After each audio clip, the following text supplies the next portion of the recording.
Hi everybody, it's Meg from Books Off the Beaten Path, and that incredibly loud noise behind me is my washing machine. So I'm sorry about that. This is the second video I'm doing today. If you didn't watch the first video, I want to apologize for my hair and my makeup because I just kind of hopped out of the shower and I wanted to get these videos done because nobody is at home today and it's a good time for me to get them done. So this one is called Winning Titles, and I was tagged by Heather from Heather Reads, who is wonderful, and I just love her to death, and I will link her channel so you guys can love her to death too because she's fantastic. Anyway, so the tag is basically, have you ever bought a book simply because of the title? Well, yes, but I want to add a caveat to that. I bought a book because of the title and the cover illustration, and I have.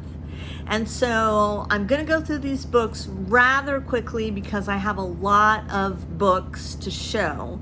Some you have seen from my collection and some you have never seen. Some are even nonfiction. I don't read a lot of nonfiction. Some of them are. Okay, so let's start with the easy ones. Well, they're all good, but let's start with the easy ones. Okay, Agatha Christie's Halloween Party. I love Halloween. I love jack-o'-lanterns, and so that is one of my winning titles, just Halloween Party. We don't know what happened. We don't know what was going on, but something bad. We can be pretty sure.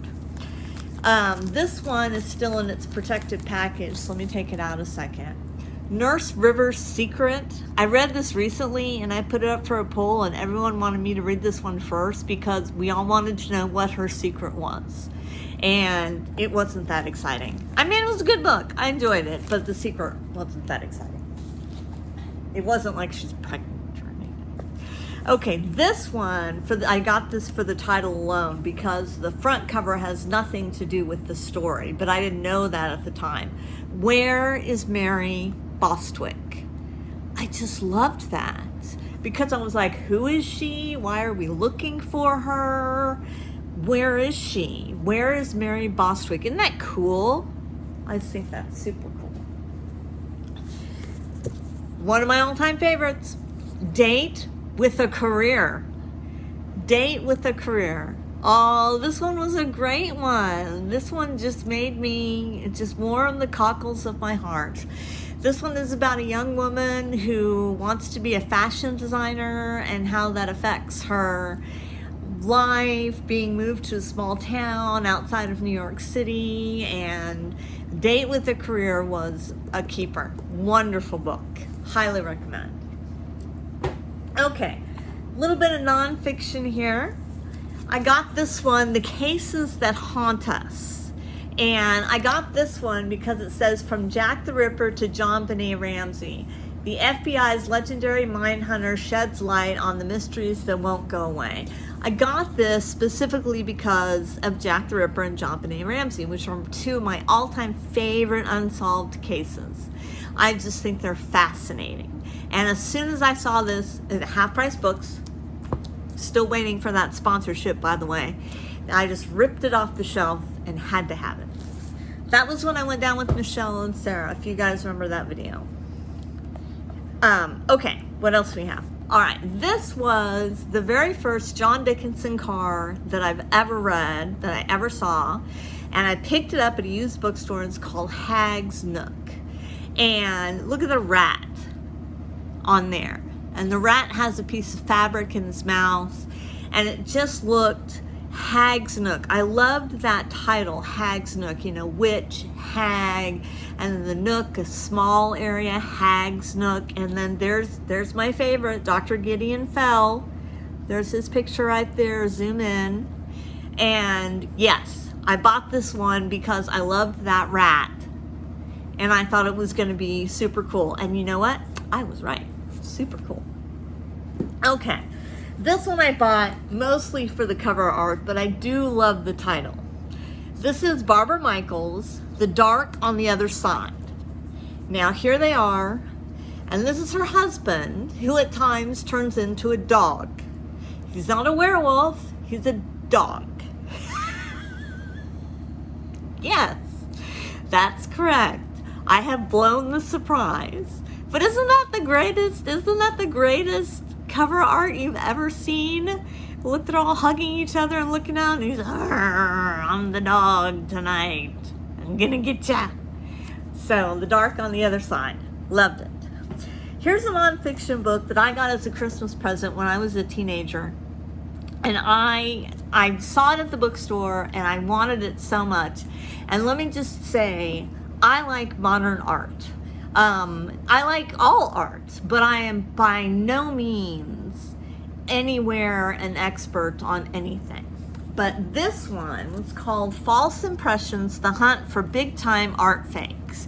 And it was fascinating. It was really fascinating how they find the fakes and what they look for and how they identify things. Let me see if there's any photos in here. It's been so long since I've read it. Just finding it on the shelf made me want to read it again. Nope, they don't have any photos, but it's just a wonderful read. False Impressions. It's just a great read, and it's about the art world, and it's really good. Okay, what else do we have? Oh, I got this one because I had a crush on Daniel Radcliffe. Not when he was in Harry Potter. I'm not that weird. Not when he was a young kid, but when he grew up. Here's a great picture of Daniel Radcliffe and The Woman in Black, which I had seen as a movie. I'd seen it, PBS had done it years ago, and they had done it like just as a little PBS mystery thing and everything like that. And then they made the movie with Daniel Radcliffe. But this one I just thought was such a great cover. The Woman in Black. Isn't that a great cover? Let's see what we got going on there. We've got the spooky house, we've got Daniel and his pretty eyes. Yay! This is a great book. Oh, and it also says adult bestseller. In case you were wondering, there's nothing adult in it really. I mean, it's scary, but there's no sexy stuff in it or anything. Okay, next one I got at a used bookstore, and I had never heard of Richard Halberton. It is Richard, isn't it? Let me just double check. Yeah, Richard Halberton. I never heard of him. But I loved this title, The Royal Road to Romance.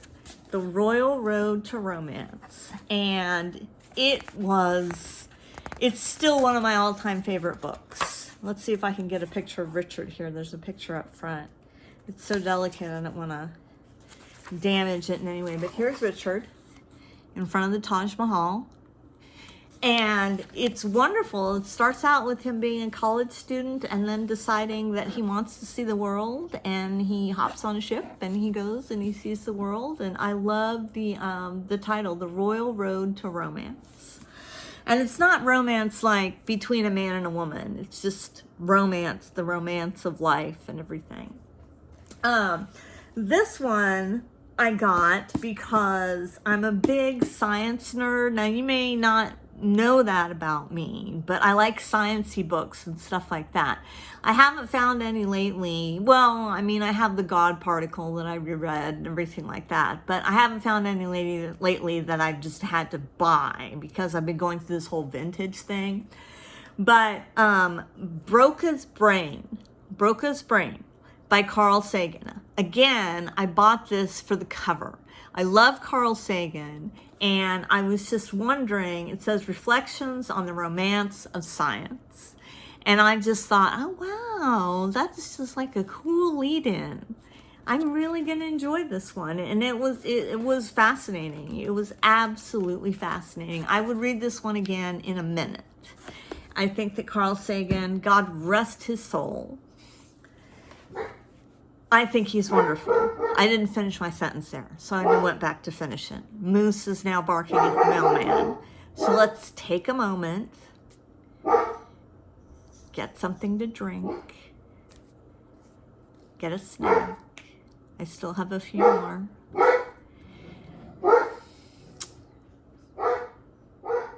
Okay, I think he's gone far enough away now that we don't have to worry about it. Okay, this one Cover art, totally cover art. Agatha Christie, By the Pricking of My Thumbs. This is a Tommy and Tuppence mystery, which I've only read a couple of those in Agatha Christie. I'm not really big into Tommy and Tuppence, but don't you love this cover art, By the Pricking of My Thumbs? This was actually a wonderful mystery. It was very, very good. But look at that witch, and look at the big cauldron, and look at that little girl. What's going on there? That one was a definite grab right off the shelf. Didn't need to know what it was about. This is one of my all-time favorite Emily Loring's. This is called The Keepers of the Faith. And the reason I love it, the reason I love it is different from the reason I picked it. But it's in my top 3, Emily Loring. And if you're not familiar with Emily Loring, then I will post my video up there somewhere. Anyway, so I love the capital in the back. And, you know, they're kind of in love. You can see they're in love. She's not sure. And he's trying to, you know, tell her he loves her and everything like that. But I love the capital at night in back. And I thought that was beautiful. Keepers of the Faith. Wonderful. And this one I got simply for the title, My Love Affair with the State of Maine. This one was a wild ride. It was by Gertrude Mackenzie. And it's copyright 1955. And it's all about these people that just, you know, up and decide, these 2 women who up and decide that they're going to run a general store in Maine. And it's all their adventures of learning how to run this general store and running this general store in Maine and everything like that. But I love the title, My Love Affair with the State of Maine. It's a winning title. Vampires in the Lemon Grove. Now, how could you not love that? I met Karen Russell, and she signed this for me. I think she did, if I remember it right. Maybe she signed the other one. Vampires in the... Yes, she says, Meg, wow, I loved meeting you at Nimrod 2015. Keep writing your ghostly fictions. See you on the Tulsa Spirit Walk. Love, Karen. See? It's signed to little old me. But don't you love the title? And then just the brilliance, because when you think of vampires, at least I think of like a very Anne Rice kind of stuff comes to mind. New Orleans, dark alleys, capes, top hats, and everything like that. But look at that lemon. Look at that beautiful, bright yellow lemon on there. Beautiful. Last one I've got is, I picked this up specifically for the title, How Not to Die. Now, this is a nonfiction book, which was fascinating. It's a huge read, and it's got, these chapters are divided up, how not to die from heart disease, lung disease, brain disease, digestive cancers, infections, diabetes, high blood pressure. You get the idea. And what he's done is he takes all of these studies, he tells about all these studies that are happening all over the world on these different diseases and what's having success and what is not having success and everything like that. And there's one I remember there, How Not to Die of Colorectal Cancer, where they were talking about the power of berries, like blueberries and raspberries and stuff like that. And they found when they put them on, and they physically put the berries on the tumor shrank. But they didn't operate. So let me just say, that would have been uncomfortable. Don't try that at home. They were doing that in Sweden. So just so you know what's going on over there. All right, well, that was my winning titles tag. I am going to tag the Mild Rumpus with that, and anyone else I can think of. But anyway, I just love you guys and hope to get some good comments on this one, because I want to hear if you ever bought a book just for the title or the cover art. And I guess that's all I have to say this afternoon, so I will check you later.